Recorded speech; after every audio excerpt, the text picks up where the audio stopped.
It's surprising that despite how bold and vivid the art style, Newt One has very little to offer in terms of a fun experience after about 15 minutes. It has you take control of a small character that looks kinda like a fairy, or witch, or imp, or wizard, or pixie thing, I don't know. But it looks neat, and its name is Newt. And just like Newt's species, the very light narrative is weirdly all over the place. All of the elders from different realms have vanished, and now the world is falling asleep, meaning all of the color is gone. Also, it's Newt's birthday, and they're trying to discover what their role in life is, while also preparing for a test that will determine if Newt is worthy of being the new forest elder. Apparently, Newt is the chosen one, and if Newt fails, they'll just vanish from existence. This all happens while Newt tries on different outfits, and has fun with fashion. Yeah, it's weirdly a lot of narrative details for what is about a 5-minute story when squished all together. The best way to sum up Newt One, a lot of extra unnecessary content that has no substance.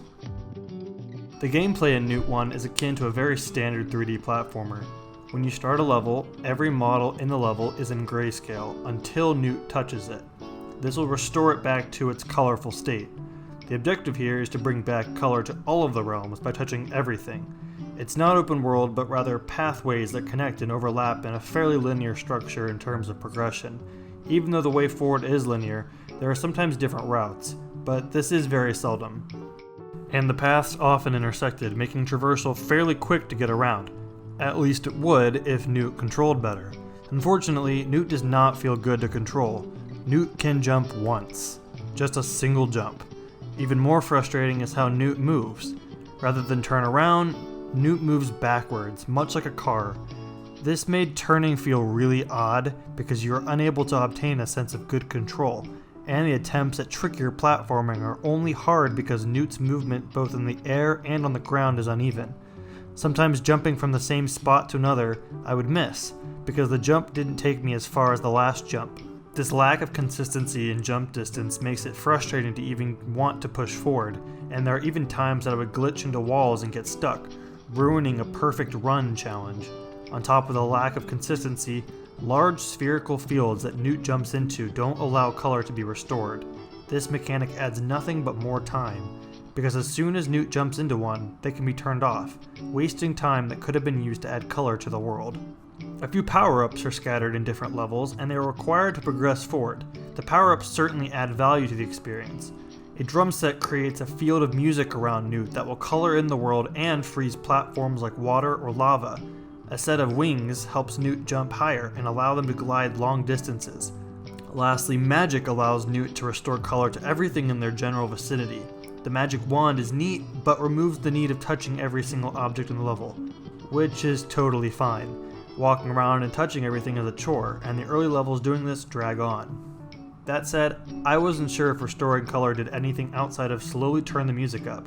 A percentage meter is present, but it's more of an achievement than a required task. Additionally, music notes are scattered around the level. There isn't an indicator how many are in each level, or how many are left. It's very arbitrary. Collecting music notes will change the design on Newt's outfit and give you an achievement. It's an interesting mechanic, but ultimately feels unnecessary because none of the music notes are particularly hard to find. The only challenge is a bird that needs saving, which takes an additional 15 seconds, a detour that's hardly out of the way. Collecting all the birds will at least warrant some additional challenges that I did not enjoy because of Newt's controls. The art style is very basic, but bold. Not a lot of details can be seen on the models, but the style guide clearly has picked out its palettes. The colors are very bright, sometimes distractingly so, and that some mileage may vary depending on your situation. The bright colors at least made it easy to spot areas undiscovered, but again, this is hardly ever a problem because of the structure of the levels. But while the colors are neat, and the apparent low poly count in the geometry is trying to complement the art style, Newt One is missing a lot of flair in both the visuals and the music. Aside from color changes, each level looks very similar, with just a handful of distinguishers for each realm. Hardly an animation is to be found, and the cutscenes appear to be storyboards that use in-game models, with text written in the most basic word processor font. Next to no visual effects are present when collecting music notes, or saving a parrot, or restoring color. A few are shown when Newt uses a power-up, but a lot of what is shown is just a pop in or out of color, or music notes disappearing instantly upon touch. In the sound department, the levels always start out nearly silent, and the music begins to creep back in as color is restored. The tracks themselves are nothing to write home about. They are short, generic, happy music played on a guitar that doesn't match the party atmosphere. Unfortunately, next to no sound effects are included, which again just adds to the lack of polish that works against the bold art style. Newt One is just a flawed experience. It clearly had some time and love put into it, but it doesn't feel finished. Everything is working against it. It has an interesting art style, but lacks the animation and visual effects that supplement it. The premise is about restoring color to the world and bringing back music, but the music doesn't match the levels and is missing sound effects. Newt's story is weirdly paced and has a lot of unnecessary details that don't add anything to it. In short, unnecessary details trip up Newt One from being something interesting. Thank you so much for watching, and if you want more Nintendo content, head on over to NintendoWorldReport.com. This video was made possible by our generous supporters on Patreon. Check out patreon.com/NWR for all the details.